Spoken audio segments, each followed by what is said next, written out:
At hello guys, good day. Ngayon ay araw ng Martes. At nandito tayo ngayon sa Kalumpit Day. At nakikita nyo ngayon na ngayon ay market day. Tandaan nyo, pagka bibiyahe kayo dito, punta kayo sa Kalumpit, medyo matraffic kapag market day. At ngayong araw na to, at magbablog lang tayo kasi pupunta tayo ng Manila. At habang pupunta tayo ng Manila, magro-road update tayo uli doon sa mga lugar na ginagawa ang daan dito sa Bulacan. At maraming salamat po sa mga nanood sa ating moto camping adventure doon sa pinakamagandang Cotto Mines. Kasama natin doon si Trip Adventure. Shout out kay Idol Trip Adventure. At magkakaroon pa tayo ulit ng susunod na rides. Babalik tayo ulit sa Zambales. Pero ngayong araw na to, ang ating vlog ay road update. At kung bago lang din kayo sa ating channel, please don't forget to like, share, at most of all, subscribe sa ating channel.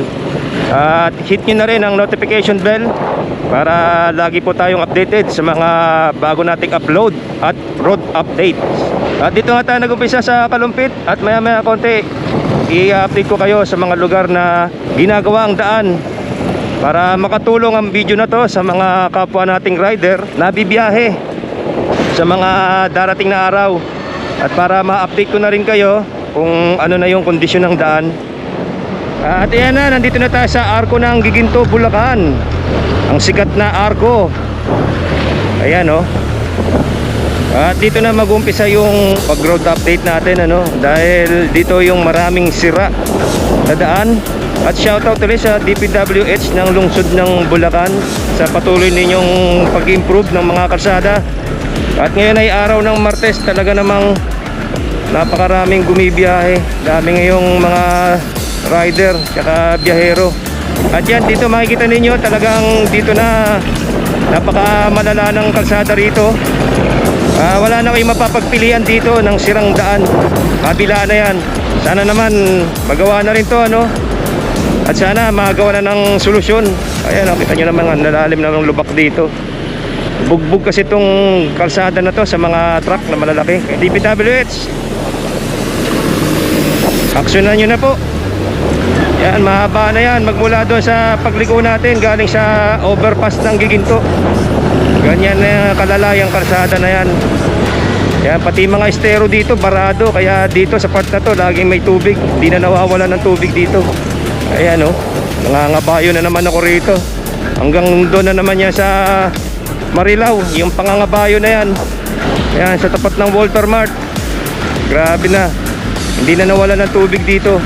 At mag-iingat kayo rito, kasi lubog sa tubig ito. May malalim na part dyan, malalim na lubak. Kaya dito lang kayo sa gitna dadaan. At nandito na tayo sa Barangay Poblacion. Ito na yung update ko sa inyo, yung ginagawang daan dito na dati na i-vlog ko na laging binabaha. Sarado tong right side, kaya one way lang dito ngayon sa left side. Dito sa left lane, one way lang. Hindi accessible yung right lane dahil siguro sa road improvement. Medyo mabagal ang daloy ng traffic dito sa Giginto dahil sa ginagawa dito sa Poblacion. At yan, sa makikita ninyo sa previous vlog natin, nabuhusan na ito. Dati hindi kasi naitaas na nila yung tulay. Kaya ito, kita nyo, napakalaki ng pagkakaiba ng daan ngayon. Talagang mataas. Nasa mahigit 1 meter ang tinaas ng kalsada. At masusubukan yan kapag umulan ngayon. Kapag natapos ng project na to, maraming matutuwang rider dyan kasi hindi na sila lulubugin. Hanggang doon lang naman sa ginagawa na yon, yung saradong daan. Ayan, dito sa may tapat ng Pure Gold, titignan natin ngayon kung ano yung mga progress na nangyari mula nung last vlog natin. At di na tayo makakapag drone shot dito ng aerial view. Di natin nadala yung ating drone. At mukhang malaki na rin yung nagawa kasi halos bukas na tong kabilang lane. Sa last vlog natin sarado yan, tsaka one lane lang yung nabubusan. Pero ngayon dalawang lane na yung nagagawa. May ibang part na bukas pa rin, ayan At tong dinadaanan natin, na-repair na to, bagong semento na to. Pero meron mga ilang lugar na wasak. Yan, kitang-kita nyo naman sa video. At dito sa bandang lugar na to, medyo traffic. mabagal ang traffic. Kaya sa mga bibiyahe, habaan nyo, pasensya ninyo pag dumaan kayo dito sa papuntang Giginto, sa Malolos, no? Yan, tapat ng Rusi. Yan yung ginagawa at matraffic. Yan, no, kagagawa lang pero sira na rin yung daan. Yan ang nagtataka ako dito sa na to eh. Kagagawa lang, nasisira kaagad. Parang tinitipid nila yung semento. Ang problema pa niyan, wala akong nakikitang bakal. May ina pa doon sa Pampanga at saka sa ginagawa, nilalagyan ng bakal. Dito mula nung in-update ko, wala akong nakikitang bakal na nilalagay eh. Dapat to inspeksyonin to ng mabuti ng LGU. Baka kinukurakot yung pondo nito. Dapat lagyan ng bakal. Kasi sa totoo lang, ilang beses nang nagagawa tong kalsada na to, laging nadudurog. Ayan, kita nyo, napakalalim. Grabe yung dito ngayon, napakalala. Ito, kagagawa lang din ito, pero kita nyo kagad, durog na rin kagad, oh.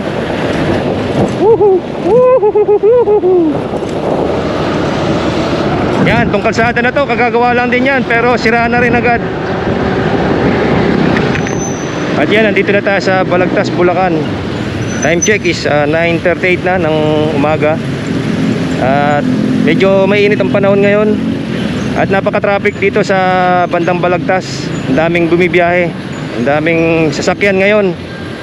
Ayan, katulad sa last vlog ko dito sa part na to, papunta na to ng Bukawi, Bulacan. Matindi rin ang sira ng daan dito. At tignan natin ngayon kung ano yung progress ng ginagawa nila, no? Ayan, ako, skupo. Sa totoo lang, pag dumadaan ako rito, sumasakit ang likod ko eh. Kasi meron akong back pain.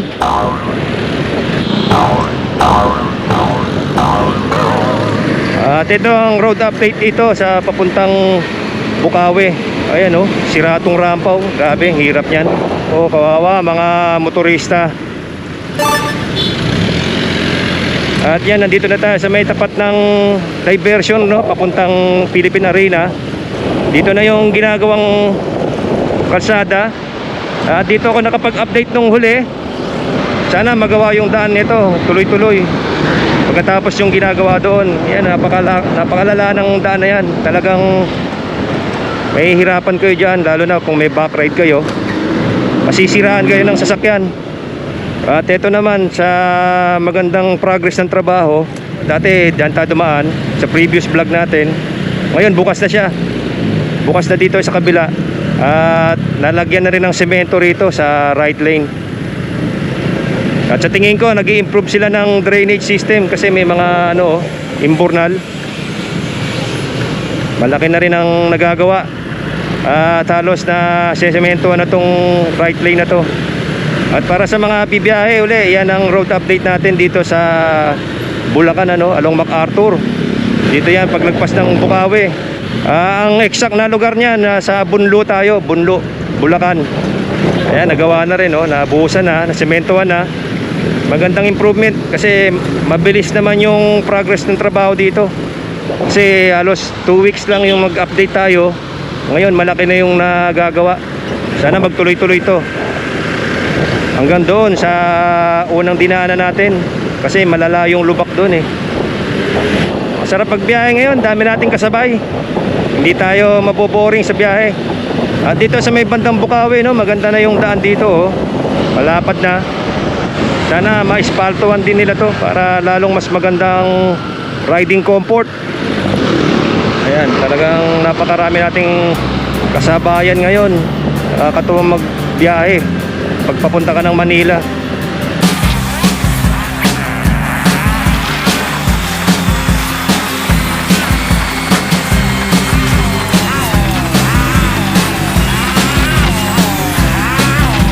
At ayun guys, nandito na tayo ngayon, nakapasok na tayo sa bayan ng Marilao.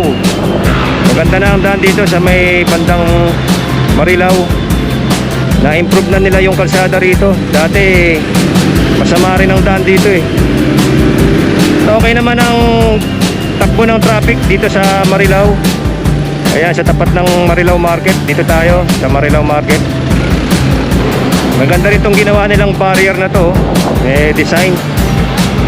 At yan na, nandito na tayo sa SM City Marilao. Talagang makikita ninyo na malaki na rin yung development na ginagawang project dito. yung PNR Clark Phase 1. Magmula dito yan sa ano yan, hanggang Malolos yan, papuntang Tutuban. Yung project na yan. At sana kapag nag-operate yan, mabawasan ang traffic. Traffic dito. Naipit tayo ng malalaking sasakyan. Bihira, oh. Woohoo! Lalaki ng mga kasabay natin. Ayan, oh. Tapos nagpapatintero pa, oh. Mga truck na lang, oh. At dito sa bandang tapat ng SM City Marilao, ano, ginagawa tong gitna. Yung inner lane pala dito. Dito maganda kasi nilalagyan nila ng bakal. Doon kanina sa may ano, wala eh. Wala ko nakikitang ginagawang bakal doon. Dito merong bakal, naglalagay sila. Dapat ganyan. Para matibay. Huwag lang nilang titipirin ng semento. Ayan, malaki, oh, mahaba yung ginagawa na yan. Ito dati wala pa rin to, pero ngayon nabuksan na nila, oh. Nabungkal na nila. Dito nabuhusan na nila to. Nung last vlog natin wala pa yan. Ayan, malaki na nagagawa. At magandang improvement ng progress ng trabaho dito. At papasok na rin tayo sa bayan ng May Kawayan, Bulacan. Dito kagagawa lang ng kalsada na to, pero ngayon napakarami na ng mga sira. Wala kasing bakal to nung ginawa, buhos lang. Kaya ganyan, durog agad. Kaya doble gastos to. Kasi halos 1 year pa lang na nagagawa tong daan na to, sira na agad. Yan, oh, dami nating kasabay, oh. Kakatuwa, di ba? Dami nating rider na kasabay. At yan guys, nandito na tayo ngayon sa lugar ng May Kawayan, Bulacan. At yan ngayon dito sa inner lane nagawa na, no? Nabuhusan na nila, oh. Sa last vlog natin wala pang buhos ito, eh. Napakarami talagang rider ngayon nakasabay. Kaya ingat-ingat lang kasi baka magkasingitan, madisgrasya. Iingat lahat. Yan dito kaya umiiwas yung mga rider. Ang grabe, lalim ng lubak na yan. At dito medyo mabagal yung paggawa ng kalsada, yung development. Para talaga kaming nasa endurance ngayon, no? Daming motorista. At nasabayan pa ng traffic. At mainit pa yung panahon. Talagang full pack ngayon.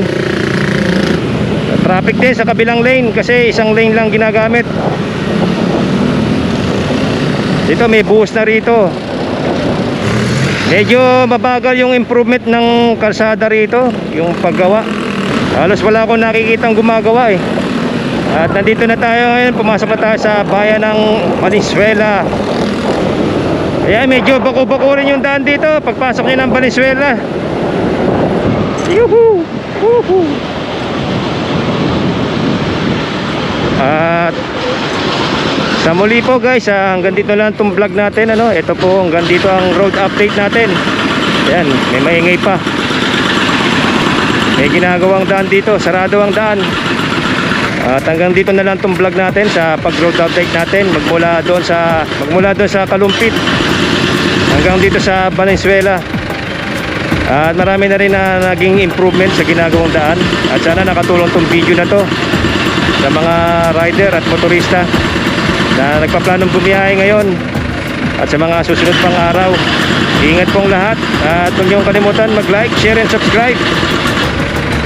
This is Francie Adventure signing out. Thank you for watching.